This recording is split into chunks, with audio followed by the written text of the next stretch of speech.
Hello दोस्तों। आज हम पढ़ने वाले हैं केमिकल रिएक्शन एंड इक्वेशंस। तो आप अगर चैनल पे नए हो तो इस वीडियो को लाइक कर दें और चैनल को सब्सक्राइब कर दें। तो आज पहला टॉपिक है हमारा केमिकल इक्वेशन। तो पहले अगर मान लीजिए मैं ये लिखता हूं to added by 5 is equal to 7। तो मैं ये लिखता हूं, तो मैं इसको ये शॉर्ट फॉर्म में भी तो लिख सकता हूं, मतलब 2 + 5 इज इक्वल टू 7। मतलब ये लॉन्ग फॉर्म की झंझट ही नहीं है। तो केमिकल इक्वेशन भी कुछ इसी तरह से रहते हैं, लाइक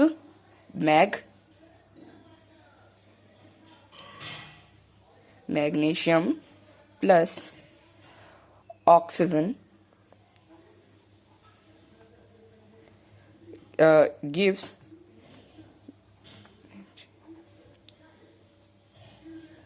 मैग्नीशियम ऑक्साइड। तो इससे अच्छा मैं magnesium plus O2 gives MgO ऐसे भी तो लिख सकता हूं मैं। तो वही बता रहा, मतलब हम लोग को इतना लंबा लिखने की जरूरत नहीं है, बस उसके सिंबल से हम ये एक्सपेरिमेंट दिखा सकते हैं। और मैग्नीशियम ऑक्साइड को बनने में हीट भी प्रोड्यूस होती है प्लस लाइट। ठीक, रिएक्ट करने पे ये बनती है। तो हम ये कह सकते हैं कि Mg plus O2 gives MgO plus heat plus light. Heat और लाइट का हीट का भी एक सिंबल होता है। अगर आप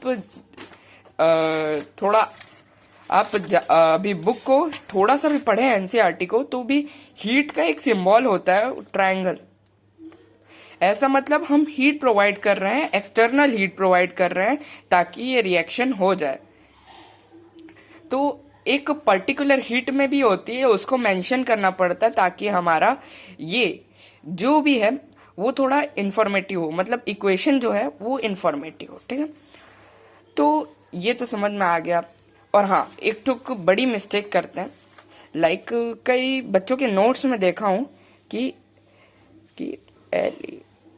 स्केलेटन स्केलेटन लिखे रहते हैं। वो स्केलेटन नहीं है, वो स्केलेटल है। चलिए मैं आपको लिख के बताता हूं। वो स्केलेटन नहीं है, वो होता है स्केलेटल। सो मैं ये कह रहा था कि कई बच्चे ये जो स्केलेटल है इसको स्केलेटन लिखते हैं। नहीं है, वो स्केलेटन मतलब हड्डियों का ढांचा होता है। और ये जो स्केलेटल, इसका मीनिंग है, स्केलेटल केमिकल इक्वेशन का ये मीनिंग है कि वो इक्वेशन अनबैलेंस्ड है, वो केमिकल इक्वेशन अनबैलेंस्ड है। तो अब आप ये बोलोगे कि भैया कि ये जो अनबैलेंस्ड इक्वेशन है वो अनबैलेंस्ड क्यों है? लाइक अभी मैंने आपको एग्जांपल दिया MgO का, ठीक है। तो इसमें हीट प्रोवाइड नहीं हो रही, जिसमें आपको हीट प्रोवाइड करनी पड़े उस पे हीट प्रोवाइड कर दीजिए। जैसे कि Mg plus O2 gives MgO, लेकिन इधर ऑक्सीजन 2 है, लेकिन इधर ऑक्सीजन 1 है। लेकिन एक चीज हमने क्लास 9th में पढ़ी हुई थी कि law of conservation of mass, law of conservation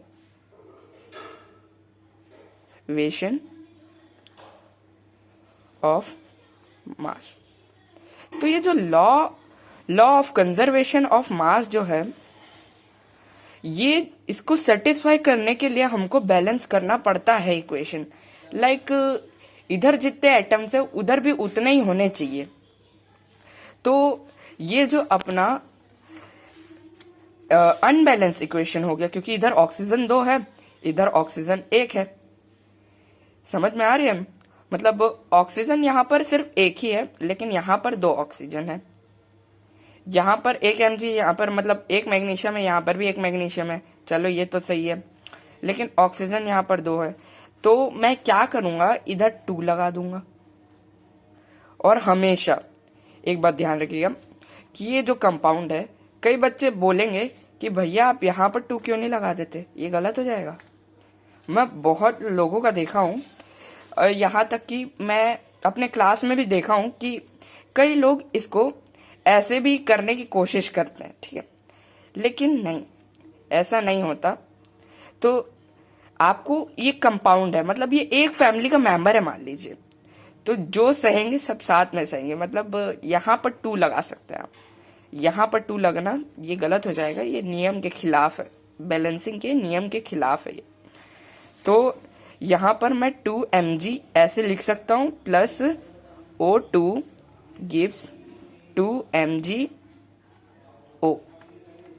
मतलब 2 मैग्नीशियम के एटम्स 2 ऑक्सीजन के एटम से जुड़ के 2 मैग्नीशियम ऑक्साइड बना रहे, मतलब 2 एटम मैग्नीशियम ऑक्साइड बना रहे, ठीक है। तो वही कि बैलेंसिंग ऑफ केमिकल इक्वेशन क्यों जरूरी है। To satisfy the law of conservation of mass, the number of reactants must be equal to the number of atoms in product. और हाँ, ये आपको एक चीज और थोड़ा सा ध्यान में रखना है, ये जो इस साइड होता है ना, इसको अपन रिएक्टेंट्स बोलते हैं, और इसको हम लोग बोलते हैं प्रोडक्ट, इसको प्रोडक्ट बोलते हैं, ठीक है। तो अब आगे बढ़ते हैं। अभी हम कर सकते हैं टेक्स्ट क्वेश्चन कुछ के, लाइक हमारे सेकंड क्वेश्चन में ये दिया हुआ है। सेकंड क्वेश्चन अपना ये दिया हुआ है कि hydrogen plus chlorine gives hydrogen chloride. मतलब इसको अपन को बैलेंस करना है। ये ए वाला hydrogen plus CHLO chlorine gives hydrogen chloride, तो हाइड्रोजन और क्लोरीन गिव्स, तो आपको पता है कि हाइड्रोजन एटमॉस्फेयर में रहता है H2 प्लस क्लोरीन भी रहता है Cl2 गिव्स HCl। लेकिन ये भी थोड़ा सा दिक्कत देने वाला है, क्योंकि यहाँ पर 2 हाइड्रोजन, यहाँ पर सिर्फ एक ही है, यहाँ पर 2 क्लोरीन है, यहाँ पर एक ही है। तो आपको एक ट्रिक बताता हूं जिससे आप इसको करेंगे। NCERT बुक का वो ट्रिक है कि आप ऐसे बॉक्स बना लीजिए, इधर लिखेंगे आप एटम्स, जितने एटम्स, इधर लिखेंगे रिएक्टेंट्स, और यहां पर आप लिखेंगे प्रोडक्ट्स। अब आप इधर कितने एटम्स है, मतलब 2 ही एटम्स है, क्योंकि हाइड्रोजन और क्लोरीन, मतलब इसको मैं नहीं गिन रहा, मतलब कितने तरह के एटम्स है। मतलब एक तो हाइड्रोजन हो गया, दूसरा है क्लोरीन, ठीक है, दूसरा है क्लोरीन। और रिएक्टेंट साइड में कितना है, रिएक्टेंट साइड में ये 2 है, मतलब ये रिएक्टेंट है 2 है, और क्लोरीन भी 2 है, ठीक है। और यहाँ पर प्रोडक्ट साइड में 1 है, और यहाँ पर भी 1 है। तो मैं अगर इससे 2 से मल्टीप्लाई कर दूं और इसको भी 2 से मल्टीप्लाई कर दूं, तो दोनों बैलेंस हो जाएंगे। मतलब मैं यहाँ पर 2 लगा दूं तो ये दोनों बैलेंस हो जाएंगे, क्योंकि यहाँ पर 2 हाइड्रोजन के एटम भी हो गए या 2 क्लोरीन के भी एटम हो गए। यहाँ पर 1 1 लिखा होता है, जिससे हमको इससे मल्टीप्लाई कर देना है, ठीक है। तो अब हम बढ़ते हैं केमिकल रिएक्शंस की ओर। जो केमिकल रिएक्शंस हैं वो कई तरह के होते हैं, मतलब अभी मेनली हम लोग को 8 पढ़ने हैं, लेकिन कई तरह के होते हैं। तो केमिकल रिएक्शन एंड इक्वेशन, अभी हम केमिकल रिएक्शन पढ़ रहे हैं, इक्वेशन ने अभी हमने देख लिया, तो अब केमिकल रिएक्शन पढ़ रहे हैं अपन। तो पहला जो रिएक्शन होता है वो कॉम्बिनेशन रिएक्शन होता है। अब भैया ये बोलोगे, भैया कॉम्बिनेशन रिएक्शन क्या होता है? तो कॉम्बिनेशन रिएक्शन ये होता है कि अगर हम x प्लस वाई कर रहे हैं तो हमको मिल रहा है एक्स वाई, नहीं समझो। Like calcium oxide plus water, तो वो देता है CaOH और हीट प्रोड्यूस होता है। मतलब जोड़ना ही है, समझ लो। मतलब एक लाइक मैंने अभी बताया, और एक ही रिएक्शन कई तरह के हो सकते हैं। ये Mg प्लस O2, MgO दिया और हीट और लाइट दिया, ठीक है। मैं मानता हूं ये गलत इक्वेशन है, मतलब बैलेंस तो ये यहीं पर संभाल लेते हैं कि दो मैग्नीशियम के एटम दो ऑक्सीजन के एटम से मिलके MgO, मतलब ये जुड़ गए ना, रिएक्ट हो गए, केमिकल फॉर्मूला इनका जुड़ गया। तो ये होता है कॉम्बिनेशन रिएक्शन, मतलब दो एटम्स आपस में जुड़कर एक हो जाते हैं, ठीक है। और इसको मैं इसका डेफिनेशन भी पढ़ के आपको बता देता हूं। A direct combination reaction is a reaction where two और मोर एलिमेंट्स और compounds combine to form a single compound. Such reaction are represented by equation of the following form x plus y और xy। और अगर आप notes बना रहे हैं तो बढ़िया का बात है, लेकिन अगर आप नोट्स नहीं बना रहे हैं तो आपको नीचे डिस्क्रिप्शन में एक लिंक मिल जाएगा जहां पर से आप notes free of cost download कर सकते हैं। तो उसका एग्जाम्पल ये है कि कैल्शियम ऑक्साइड प्लस H2O, मतलब कैल्शियम ऑक्साइड और वाटर मिलेंगे तो कैल्शियम हाइड्रोक्साइड बनाएंगे और प्लस हीट भी होगा।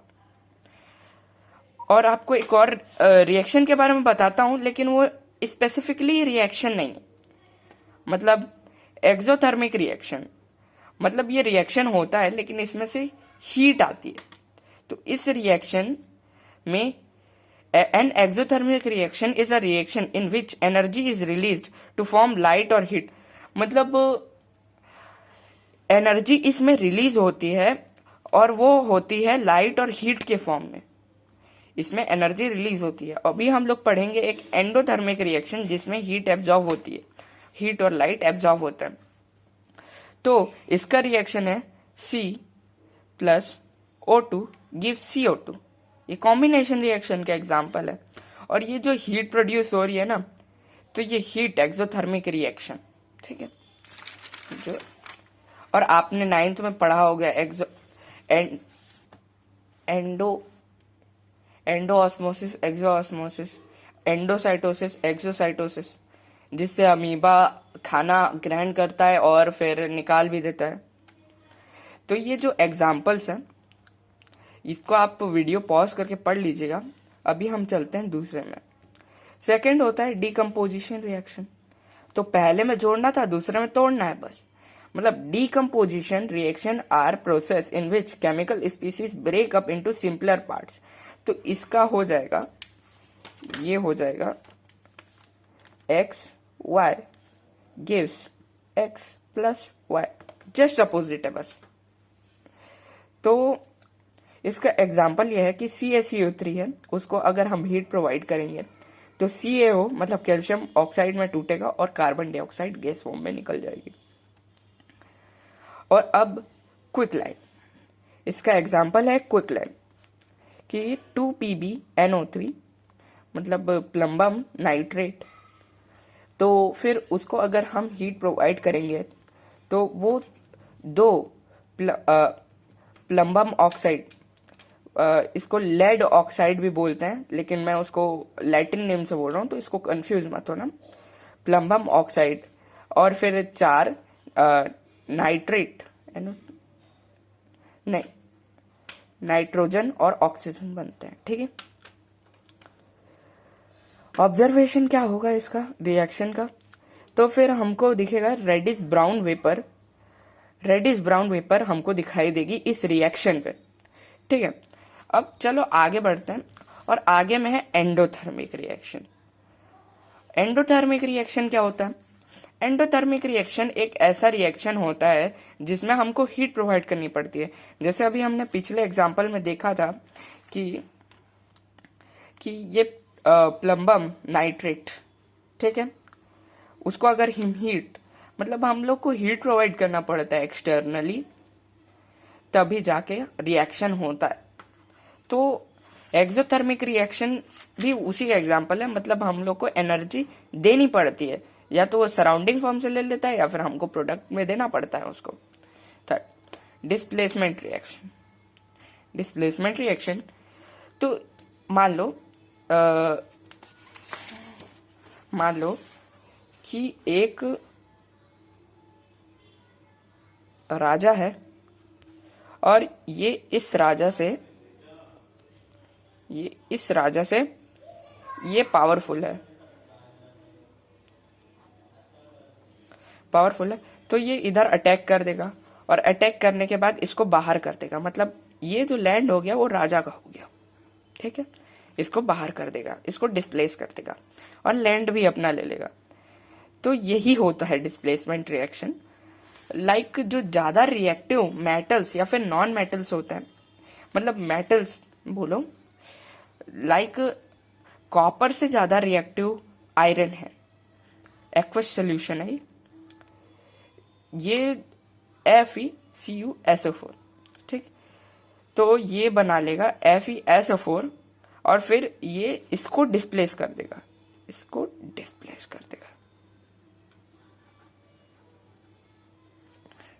कर देगा, ओके। तो मैं आपको बताता हूं कुछ कि स्टेट भी होते हैं।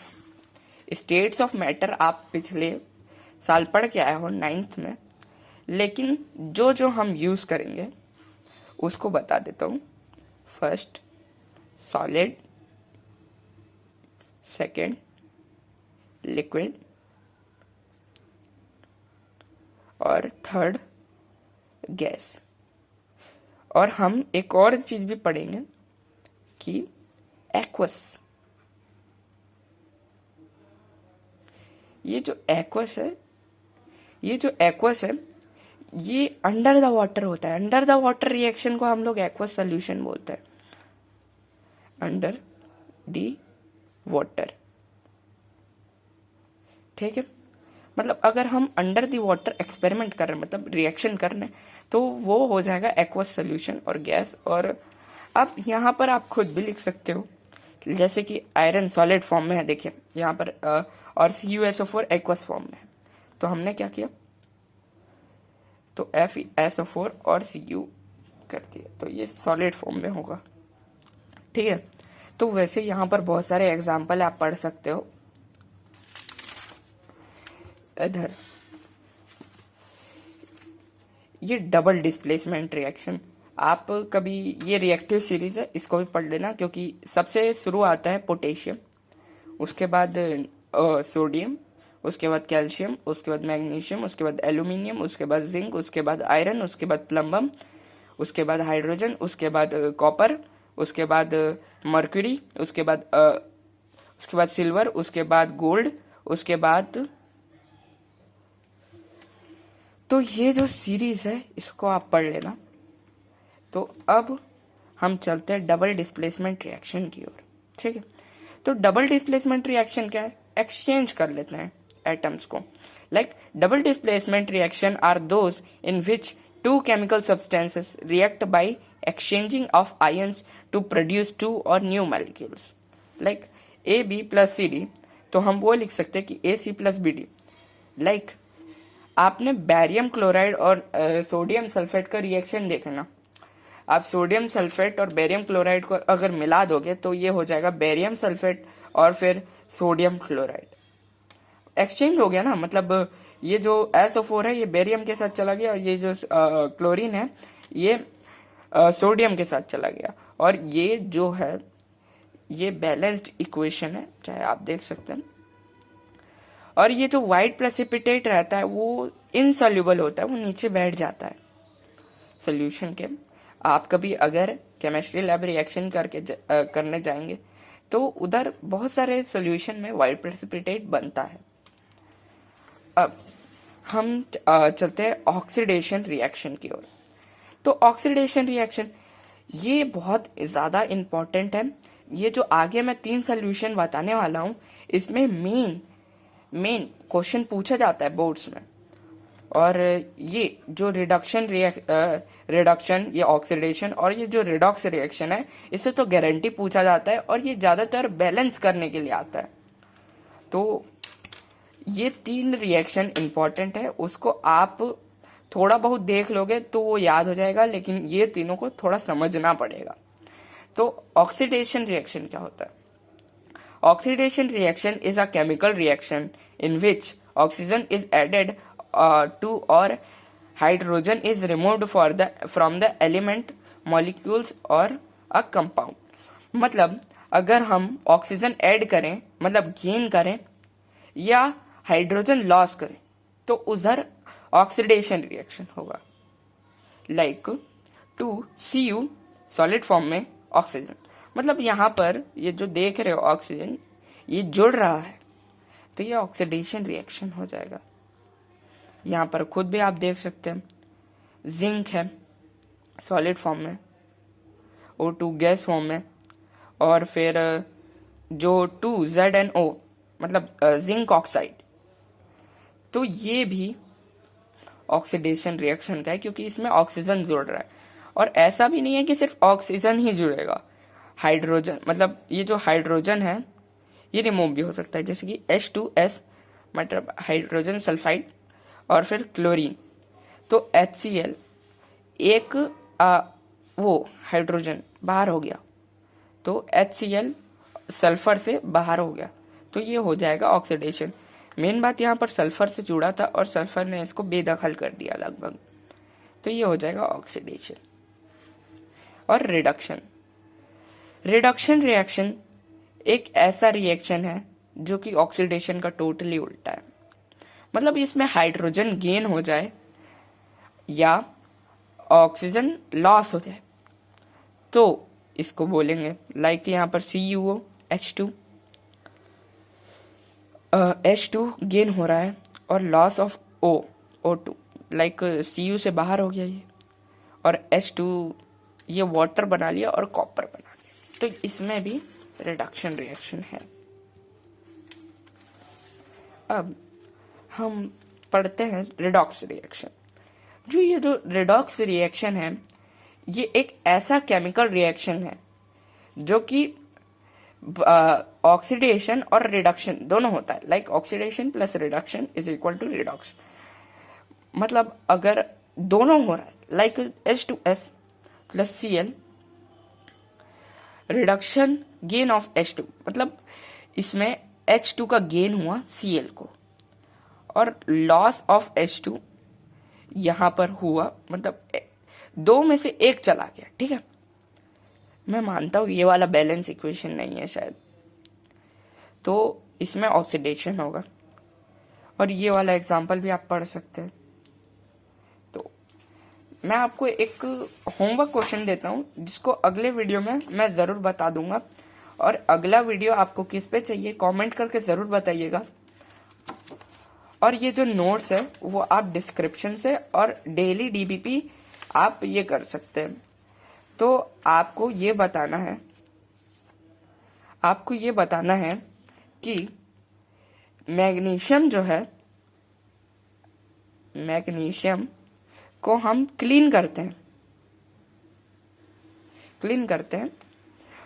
जलाने से पहले, after burn, before burning, sorry, before burning. तो आप ये जरूर बताइए कि हम मैग्नीशियम को क्लीन क्यों करते हैं बिफोर बर्निंग। ये इन टेक्स्ट क्वेश्चन का फर्स्ट क्वेश्चन है, तो आप इसका आंसर मुझे कमेंट में दे सकते हैं, या तो फिर मैं अगले वीडियो में बता दूंगा आपको। और अगला वीडियो इसी पे इन टेक्स्ट क्वेश्चन पे होने वाला है, तो सब्सक्राइब करके रख लीजिएगा, क्योंकि अगला इन टेक्स्ट क्वेश्चन और अगले वीडियोस आप तक मिस ना हो। Thank you.